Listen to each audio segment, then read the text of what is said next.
Hello everybody, I'm DerTebbers. Welcome aboard. Welcome to Los Angeles and Los Angeles International Airport, where we're bothering runway 7 something, probably 7L by the looks of it. We're just bothering this runway because we feel like hopefully nobody will squish us in our F-4 Phantom 2.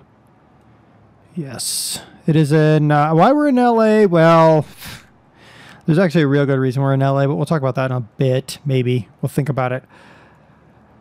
We're in LA because I feel like it. We got the F-4 Phantom 2 because, well, I finally found a Phantom.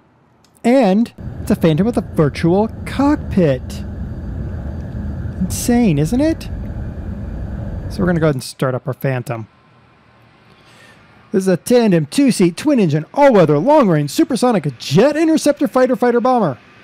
Fighter bomber. Yes, that's actually how it's listed. Originally developed for the United States Navy by the McDonnell Aircraft Corporation, which is based out of Long Beach. Was based out of Long Beach before they were taken over. This aircraft first entered service in 1960 with the United States Navy. Proved highly adaptable. It was also adopted by the Marine Corps and the Air Force. And by the mid-1960s, it became a major part of all three services' air wings. It's a large fighter, but it has Mach 2.2 capability. Could carry 18,000 pounds, 8,400 kilograms of weapons on 9 external hardpoints, including air-to-air missiles, air-to-ground missiles, and various bombs. Close our cockpit. See a little lever moving? Yeah. Pretty fancy schmancy cockpit. Look at that. We got flight checks over there. Back there we got our other dude on board. Looks like our engines are... Are our engines running? Yeah, they're up and running. Okay, good. We got a little bit of flap there. It's like a lot of military aircraft. It's half and then all the way. That's what you get. Isn't that nice? The F-4, like other interceptors of its time, was designed without an internal cannon. That was rectified later. The later models incorporated the M61 Vulcan rotary cannon. Beginning in 1959, this aircraft set 15 world records for in-flight performance, including an absolute speed record and an absolute altitude record. Are we ready to take off? Are you guys ready? Brakes are released.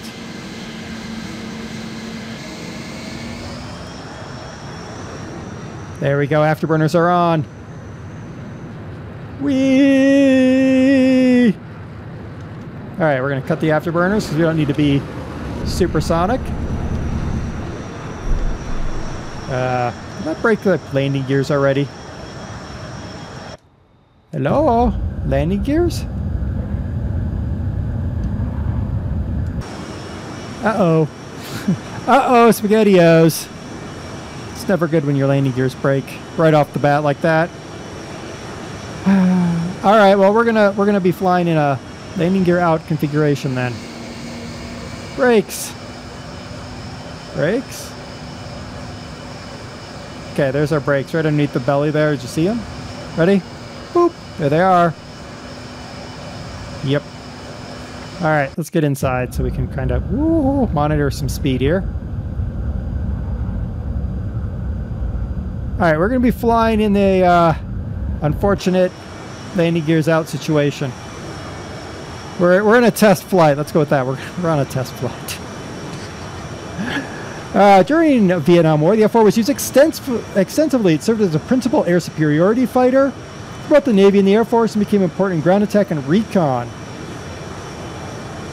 It has the distinction of being the last U.S. fighter flown to attain ace status in the 20th century. The Phantom II remained in service by the U.S. for reconnaissance and wild weasel roles in 1991. Who knows what a wild weasel is? If you know what a wild weasel is, put it in the comments. I know what a wild weasel is. I just want to see if you guys are paying attention. The F-4 is the only aircraft used by both the Thunderbirds and the Blue Angels at one time or another. Operated by the armed forces of 11 other nations, it was so popular. Production ran from 58 to 81 with a total of 5,195 built, most numerous American supersonic military aircraft. This came out of a revision attempt on the what was that thing? The F-3H Demon naval fighter. They were attempting to revise the Demon because the Demon wasn't exactly what it needed to be. Navy wanted a Super Demon. Yeah, it's supposed to be modular. They could take the nose off and put a single cockpit nose, or they could take it off, put a 2 cockpit nose. Then they could take the nose cones off and put radar or photo camera or 4 20mm cannons or 4 folding fin aerial rockets. They just basically wanted a plane that they could cut and paste as necessary. Whee! It looks so stupid with the gears out like that. Yeah, I broke it. I done broke it. In the end, they didn't go with the modular design, which is probably for the best. So I put this flaps out. Will the airplane act a little bit? No, the airplane then starts to go up in the air. All right. All right, so wind tunnel tests showed some lateral instability. This required the addition of the 5-degree dihedral to the wings. Now, to avoid redesigning the aircraft, oops, there we go. To avoid redesigning the titanium central section of the aircraft, McDonnell engineers angled up only the outer portions. That's where you get that unique F-4 wing angle by 12 degrees, which averaged to the required 5 degrees over the entire wingspan. How about that for thinking on your feet, huh? The wings have the distinctive dog tooth. It's very hard to notice because of the land I'm flying over, but it is dog toothed. It improved control at high angles of attack. The all-moving tailplane is given 23 degrees of adhedral to improve control at high angles of attack while still keeping the tailplane clear of the engine exhaust. That's why you got this weird, like, derpy little drop on the tail there. Yeah, how about that? The air intakes are equipped with movable ramps to regulate the airflow into them. Look at that, you can even see in there. This plane is so well modeled. All-weather intercept capability was achieved thanks to the AN/APQ-50 radar. For carrier operations, the landing gear was designed to withstand a sink rate of 23 feet per second, which is 7 meters per second. The nose strut could extend by 20 inches to increase angle of attack during takeoff. This actually was not unusual for McDonnell Douglas aircraft. There was other aircraft in the McDonnell Douglas line with a unique nose-up behavior with its front landing gear. The Air Force received these F-4s as a result of McNamara's, that's Robert McNamara's, push to create a unified fighter for all the branches. Must be on Los Angeles Center. Well, there you go. McNamara wanted every service basically to have the same aircraft. Doesn't that sound like the F-35 for today? Yeah, we've tried it once. Also, the F-111 was tried like that as well. Didn't work out so well. After the F-4B won the Operation High Speed Flyoff against the Convair F-106 Delta Dart, the Air Force borrowed some F-4Bs from the Navy, designated them F-110 Spectras in January of '62, and developed their own version. McNamara was not pleased. He wanted one version.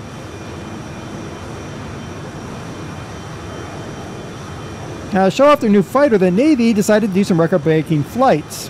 All in all, the Phantom set 16 world records. With the exception of Skyburner, all records were achieved with unmodified production aircraft.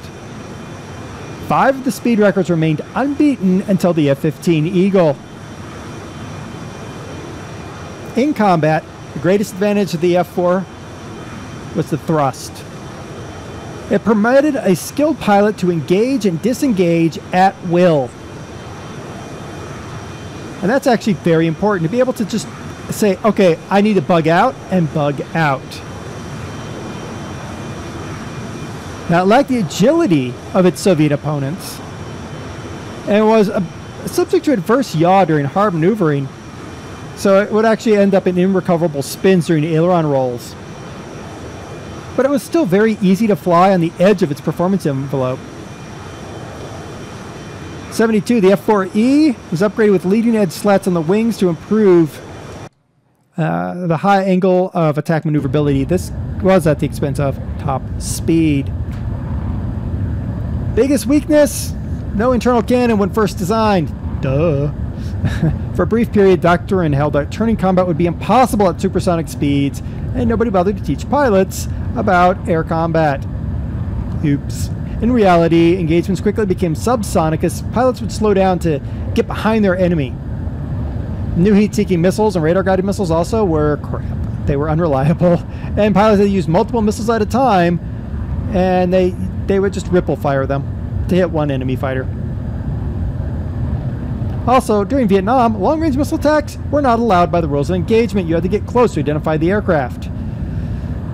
Most pilots found themselves on the tail of an enemy aircraft, but too close for the short-range Falcons or Sidewinders. So, they retrofitted them with gun pods. Yeah. Not very smart, but still, it was a very nice, very decent aircraft. It served for a long time. Power plant. 2. General Electric J79 GE17A axial compressor turbojets. 11,905 pounds of thrust dry. 17,845 pounds of thrust with the afterburner on. Maximum speed Mach 2.23 at 40,000 feet. Combat radius was 367 nautical miles. It's 422 miles or 680 kilometers. Armament up to 18,650 pounds of all kinds of goodies hanging on your wings and underneath your belly.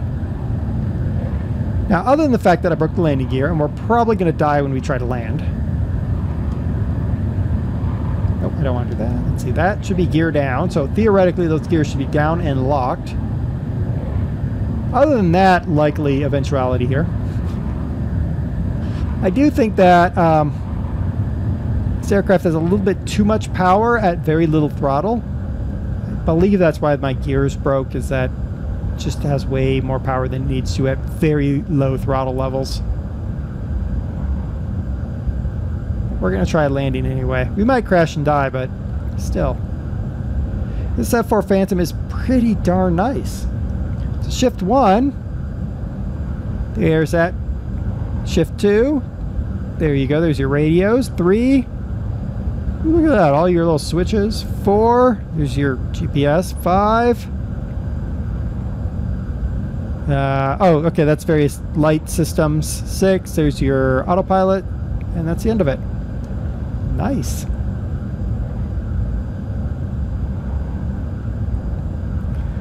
Now, the reason I say that this thing has way too much power is I'm willing to bet that if I get into trouble, I can just slam the throttle forward and I'm going to have like a 0 time increase in speed. The takeoff seemed way, way too fast as well. Okay, put some flaps out.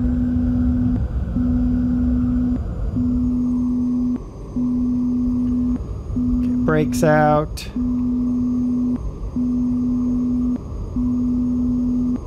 What do you not like? You want me to take my flaps back in? Sink rate. Yes, apparently you do. Sink rate. Sink rate. Sink rate. I know what my sink rate is. Be quiet, dude. We're at about 150 knots.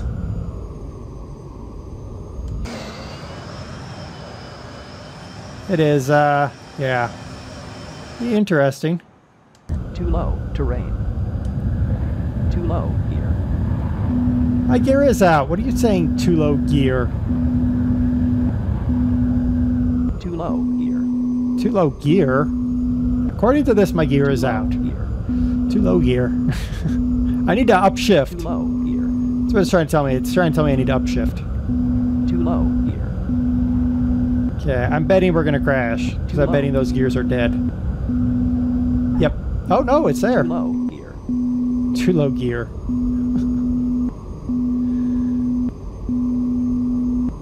Wow, that is really annoying. Hush, plane. Fine, I'll take my flaps in. You'll shut up then. Alright. Oh, there we go. There's our F-4 Phantom. Actually a nice looking aircraft. Seems to fly right up decent. I think it's got a little bit too much thrust. I think it's a little bit too much for this aircraft, but If you're looking for an F-4 Phantom, this is the first decent F-4 Phantom I've gotten into in a long time. I've not done this one for a long time because I've been trying to find a good one. And this is actually pretty decent. Alright, until next time, I've been DerTebbers. This has been your Flight Simulator X-Plane Spotlight of McDonnell Douglas F-4 Phantom 2. Link is in the description as always. Until next time, happy flying everybody.